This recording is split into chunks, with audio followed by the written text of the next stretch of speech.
वृंदावन बिहारी लाल की। सूत जी कहते हैं कि सब सरसिया पर लेटे हुए श्री विष्णु पितामह जी के पास जाकर और प्रणाम कर धर्मात्मा युधिष्ठिर सबके हित के वचन बोले। युधिष्ठिर ने कहा कि हे भगवान, बड़े क्रोधी भीमसेन ने कुरुवंश के प्रमुख व्यक्तियों तथा अर्जुन ने अनेक राजाओं को युद्ध भूमि में मार गिराया। पापी दुर्योधन के कुमंत्र से हमारे कुल का क्षय हो गया। देखिए, अब इस पृथ्वी पर बालक या वृद्ध के सिवा कोई नहीं बचा है। इस तरह भारतवंश में केवल हम 5 भाई शेष हैं। इसी कारण यह एक छत्र राज्य भी मुझे नहीं भाता। मुझे तो अपने जीवन भर भी गलानी होती है। मुझे अपने अंगों पर भी प्रेम नहीं रहा। अपनी संतति का विच्छेद देखकर दिन प्रतिदिन मेरे हृदय में बड़ा संताप हो रहा है। उधर उत्तरा बहू के गर्भ से परीक्षित भी अश्वत्थामा के अस्त्र से भस्मप्राय हो गया। अब अपने वंश में कोई पिंडदान करने वाला नहीं है। यह देखकर मुझे बड़ा दुख हो रहा है। हे पितामह, मेरे दुख का क्या कोई अंत नहीं है? मुझे बताइए कि अब मैं क्या करूं और कहां जाऊं। आप कोई उपाय शीघ्र मुझे बताइए जिससे मेरे चिरंजीवी संतान प्राप्त हो सके। श्री भीष्म पितामह जी ने कहा कि हे राजन, मैं सब व्रतों में एक उत्तम व्रत कहता हूँ जिसके करने से चिरंजीविनी संतान की प्राप्ति हो सकती है। हे पार्थ, जिस सोमवार को अमावस्या भी हो उस दिन पीपल के नज़दीक जाकर श्री जनार्दन भगवान की पूजा करे और पीपल के अष्टोत्तर 108 बार परिक्रमा करे। उतनी ही 108 गणना में रत्न या धातु या फलों की प्रदक्षिणा करे। हे राजन, यह व्रतराज अति शुभ फल देने वाला है और भगवान को प्रसन्न करने वाला है। इसी व्रत को आप उत्तरा से कराओ और उसका मृतक गर्भ जिएगा। जो तीनों लोकों में विख्यात गुणवान पुत्र होगा। पितामह के इस वचन को सुनकर युधिष्ठिर जी ने कहा कि इस व्रतराज नामक व्रत को मुझसे कहो। यह व्रत मनुष्य लोक में किससे प्रकाशित हुआ और किसने मनुष्य लोक में इस व्रत को किया है? वह भीष्म जी ने कहा कि हे राजन, इस भूमि में सर्वत्र विख्यात कांचनी नाम की पुरी, जो चांदी के पर्वतों के समान बड़ी बड़ी ऊंच धवल अटारियों से सुविराजित सुंदर वेश वाले नगर के नर नारियों से सुशोभित थी और अपने अपने कर्म करने वालों ब्राह्मण, क्षत्रिय, वैश्य तथा शूद्रों से आवृत थी।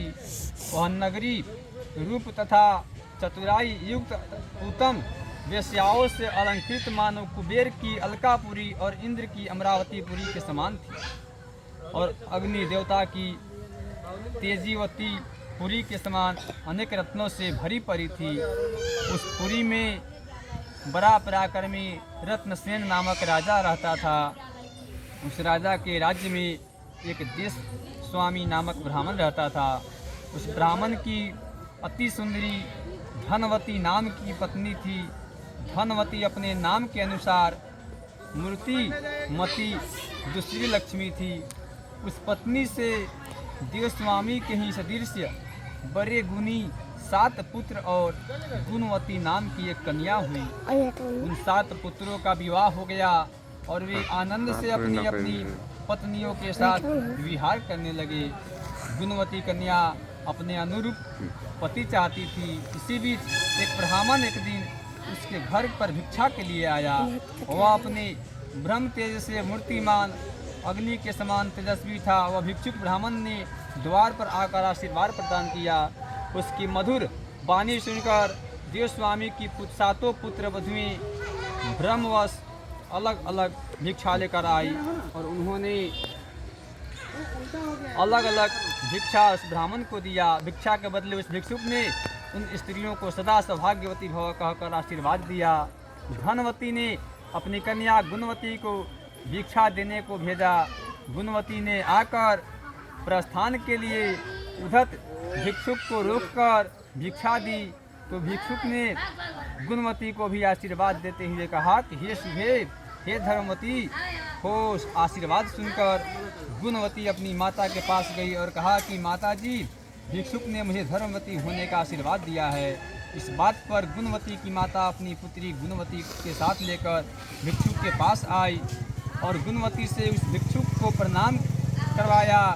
भिक्षुक फिर गुणवती को वही आशीर्वाद दिया जो पहले दिया था तथा उसकी माता धनवती बड़ी चिंतित होकर, हे भगवान, हे विप्र, आप मुझ पर प्रसन्न हो और मेरे वचन को ध्यान से देकर सुनो और मन से विचार कर इसका उत्तर दो, क्योंकि मुझे बहुत बड़ा संदेह हो रहा है। अपने मेरी पुत्र वधुओं को सदा सौभाग्यवती रहने का वरदान दिया तथा मेरी गुणवती कन्या को अपने विपरीत क्यों दिया।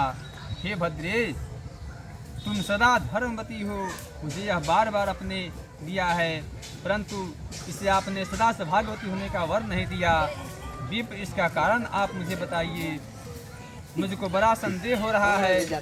तब भिक्षुक ने कहा कि धनवती, तुम धन्य हो, इस जगत में विख्यात चरित्रवती हो।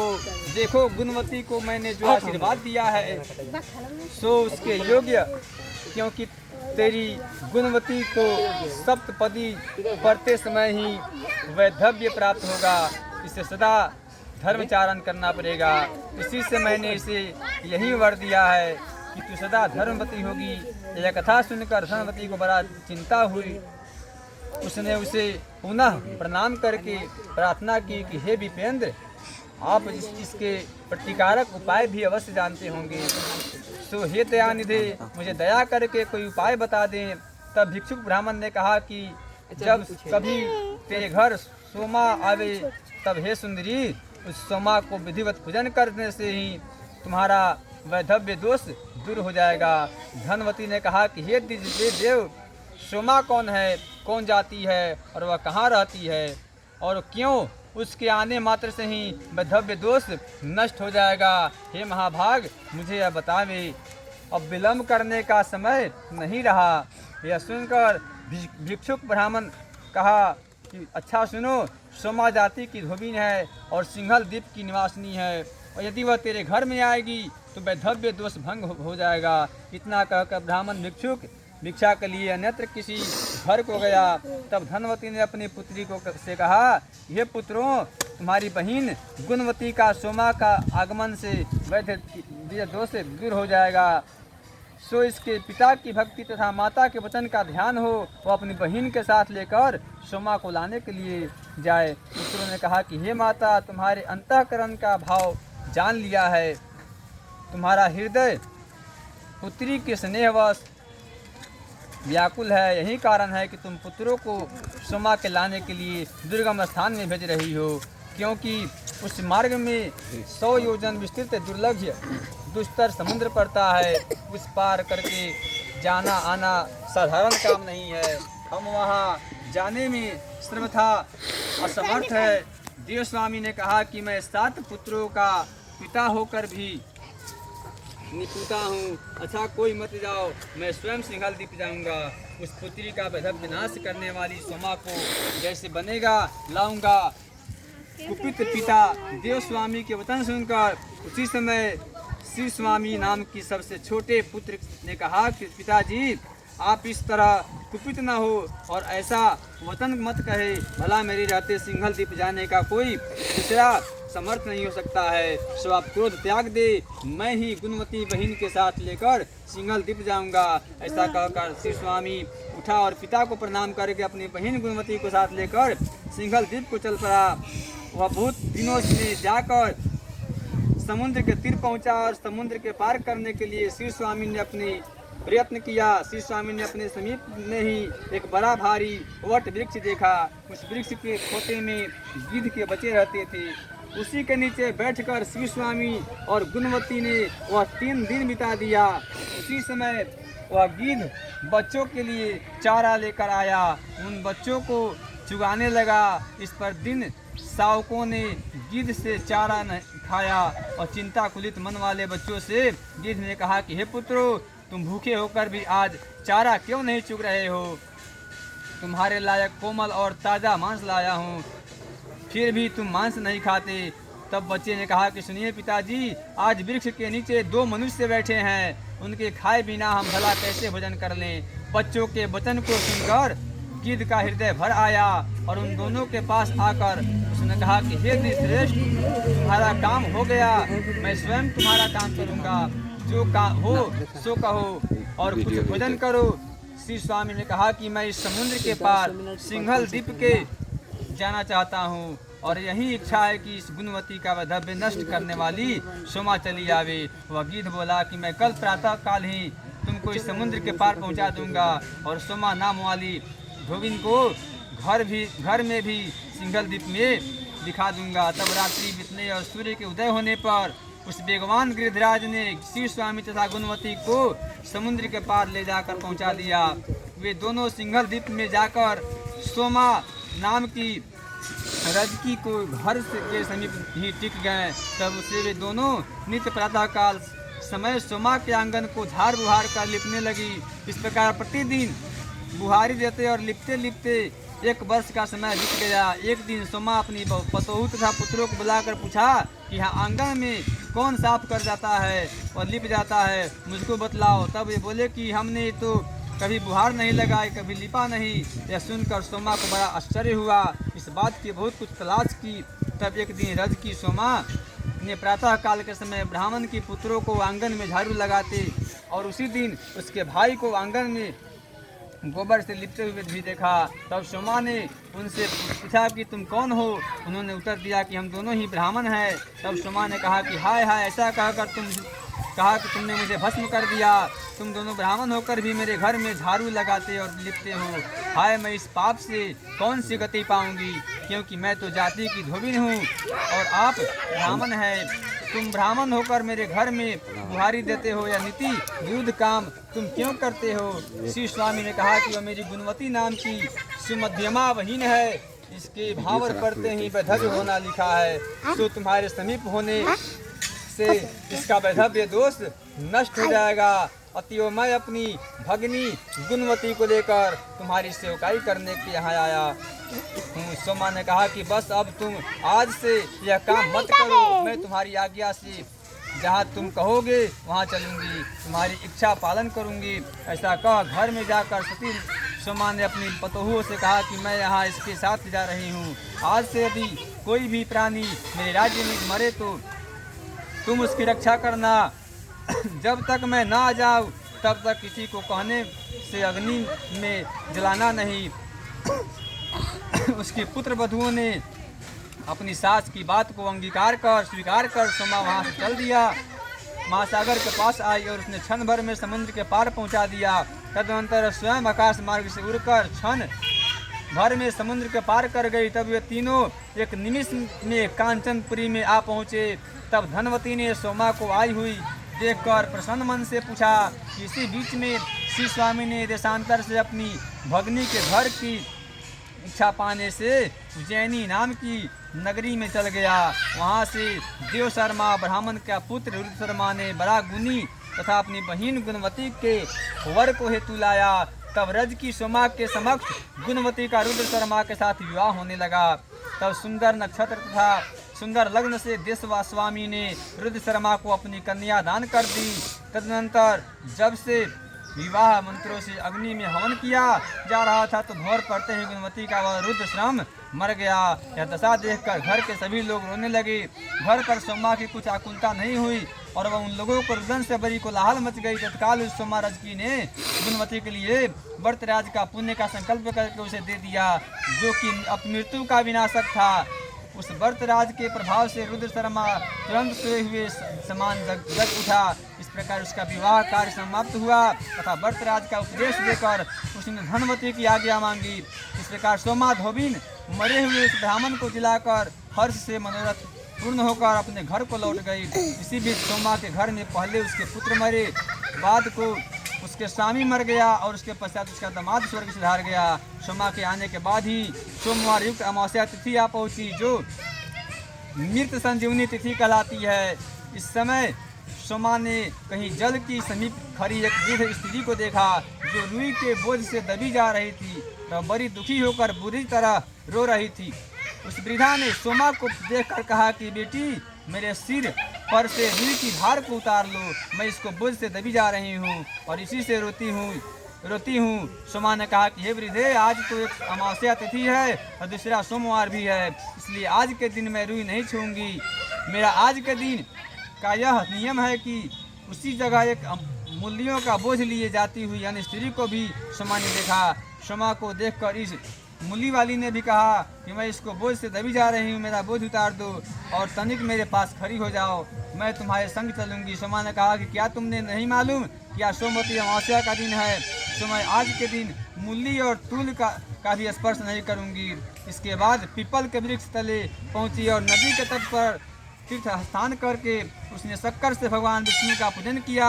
तदनंतर उस वर भागिन ने 108 बार प्रदक्षिणा की। विष्णु पितामह कहते हैं कि जब उसने शक्कर हाथ को में लेकर 108 बार प्रदक्षिणा की, तभी उसके जमात पति तथा पुत्र सब जीवित हो उठे और वह नगर की शोभा से पूर्ण हो गया। वह घर भी अपरिमित धन से भर गया। तब सोमा अपने घर को आई। उसने अपने भ्राता तथा पुत्र तथा दामाद को जीवित देखा और उसने जाने हुए लोगों को पास गई। तब उसने अपने कृत्य माना। तब सब पुत्रवधुओं ने आकर उस तपस्विनी को प्रणाम किया और उसने पूछने लगी, ये देवी, तुम्हारे पति जमाता बांधव मर गए थे, अब सब कैसे जीवित हो गए, हमें बताओ। यह सोमा बोली कि मैं गुणवती के वर्तराज का पुण्य अर्पण किया था, उस पुण्य दान से इसकी आयु समाप्त हो गई, इससे यह सब मर गए थे। फिर मैंने तूल को तथा फूल को भी नहीं छुआ और पुत्र वधु जो पीपल में विष्णु के पूजा करके शक्कर को हाथ में लेकर अष्टोत्तर 108 बार प्रदक्षिणा की। इस पुण्य के प्रभाव से पति, दामाद तथा पुत्र फिर भी जी गए। अब से तुम भी इस व्रत आज का विधान अवश्य करती रहो। तुमने लोगों को भी कभी वैधव्य नहीं प्राप्त होगा और सदा सौभाग्यवती बढ़ता रहेगा। ऐसा कहकर सोमा ने सब पुत्र वधुओं से यह व्रत करवाया। तब अनेक भोगों को भोग कर वो अपने पति, पुत्र आदि को के साथ सबों से परिवृत हुई और विष्णु लोक को जा पहुंची। हे पार्थ, यह मैंने विस्तार पूर्वक साथ आपसे कहा कि हे दृष्टि बोले कि हे महाराज, इस व्रत का महत्व तथा विधि विस्तार से कहिए, यह व्रत किसे करना चाहिए। तब भीष्म पितामह बोले कि हे पार्थ, जब सोमवार युक्त अमावस्या हो उस दिन का पुण्य काल देवों को भी दुर्लभ होता है। हे कुरुनंदन, उस दिन सवेरे प्रति जलाशय में जाकर मौन भाव से स्नान करे, फिर कौशिके अर्थात रेशमी वस्त्र पहने और बढ़ती पीपल के वृक्ष के समीप जाकर उसकी जड़ में मंत्र सहित विष्णु भगवान का पूजन करे और पूजन में यह मंत्र पढ़े कि ओम व्यक्ति अव्यक्ति रूप वाले सृष्टि स्थित और अंत करने वाले आदि मध्य और अंत रहित विष्टाश्रवा भगवान को नमस्कार है। यही विष्णु पूजन के मंत्र है। इस तरह पित वस्त्र अक्षत विधि पर नाना प्रकार के फल पुष्प अनेक प्रकार के भक्ष्य भोज लेह तथा चौष्य पदार्थ से गोविंद का पूजन करे। तदनंतर पूर्वोक्त मंत्र से पीपल वृक्ष का पूजन करे और हाथ जोड़कर कहे कि हे अश्वत्थामा, अस्वस्थ तुम अग्नि के आश्रय हो, गोविंद के उत्तम निवास हो, अतः हे वृक्षराज, मेरे सब पापों को दूर कर दो, मैं आपको प्रणाम करता हूँ। फिर कहे कि हे देव, तुम जड़ से तो ब्रह्मा जी के मध्य से विष्णु भगवान और मस्तक से शिव जी के स्वरूप हो। हे अस्वस्थ, हे पीपल वृक्ष, मैं तुम्हें नमस्कार करता हूँ। यह प्रदक्षिणा का मंत्र है। इस तरह पूजा विधि प्रसन्न कर फिर मोती से, मुहर से, मूंगा, मणि, हीरा आदि कोई भी चीज़ हो उसे 108 बार संख्या देकर पुष्प आदि से फेरी लेवे। अन्य खाद्य सामग्री घी से, चावलों से भरकर फेरी देवे। हाथ में पीपल की प्रदक्षिणा करते हुए फेरी देवे। जब 108 पूर्ण हो जाए तब भ्रम न करे, और समर्पण की हुई चीजें उन सबको गुरु के निमित्त निवेदन करावे। फिर सुवासिनियों को सोमा का प्रसन्नता के लिए पूजन करे और ब्राह्मणों को अन्न दान देकर मौन भाव से स्वयं भी भोजन ग्रहण करे। हे भूपेंद्र, इस प्रकार मैंने व्रतराज की विधि आपसे कह सुनाई, सो आप भी द्रौपदी, सुभद्रा और उत्तरा से इस व्रतराज को कराइए। इस व्रतराज को करने से उत्तरा के गर्भ का मरा हुआ बालक फिर से जी उठेगा। तब युधिष्ठिर ने जो पूछा कि पत्नी स्वल्प धन वाली तथा माता मोती मोहर रूपादि से रहित है, उस व्रतराज को फल को कैसे प्राप्त हो, यह आप मुझसे कहिए। तब भीष्म जी ने बोले कि हे राजन, फल, पुष्प, भक्त तथा वस्त्र आदि को से ताम्रपत्र अथवा एक सुपारी से ही प्रदक्षिणा की जाती है, तब भी व्रती को बराबर फल मिल जाता है। इसका प्रयोजन यह है कि पीपल के फेरी खाली नहीं होती। हे नरेंद्र, इस व्रत का तथा विष्णु के परिक्रमा से सुन लिया, जो स्त्री पति पुत्र तथा धन चाहती है वह अवश्य व्रत करे, इसे किसी बात का विचार नहीं करना चाहिए। तब भीष्म जी ने कहा कि हे पार्थ, अब इस उद्यापन की विधि भी मैं कहता हूँ, जिसके बिना व्रतराज की पूर्ति नहीं हो सकती। पहले सर्वतोभद्र मंडल बनावे, उसी मध्य में एक कलश स्थापित करे, तदनंतर सुवर्ण की एक कल वृक्ष का पंचरत्न में विधि बनावे, भगवान के पूजन करे, चतुर्भुजी तथा लक्ष्मी जी की जरूर के स्वर्णमय मूर्ति बनावे। प्रतिमा के एक माह से लेकर पल भर तक होनी चाहिए। 150 से उनका पूजन करे, जैसा कि अपने विभव विस्तार से, वैसे ही नैवेद्य पुरुष धूप दीप नैवेद्य अर्पण करे। रात्रि में जागे, सवेरे पीपल की लकड़ियों से क्षीर तथा तिल से होम करे। तदनंतर इदम विष्णु वर्त से कर्म से वैदिक मंत्र से हवन करे। हवन के बाद पूर्णाहुति करके आचार्य का पूजन कर उनको दुग्धवती गौ दान करे तथा सभी सभासद ब्राह्मणों को वस्त्र आभूषण आदि से पूजन करके 12 ऋषियों का पूजन कर घी तथा खीर से भोजन करावे तथा उनको जनेऊ तथा वस्त्र युक्त दक्षिणा देकर दंडवत प्रणाम कर प्रार्थना करके बाद में उसे विदा करे। उद्यापन पहले 6वें या 12वें वर्ष में करने से व्रतराज का यथोक्त फल प्राप्त होता है। इसके बाद दक्षिणा सहित वह प्रधान पीठ दान करके आचार्य को देवे। फिर उसके मुख से अक्षित्र कहवाकर स्वयं भी मौन भाव से भोजन करे। प्रेम से विष्णु भगवान की जय, लक्ष्मी नारायण भगवान की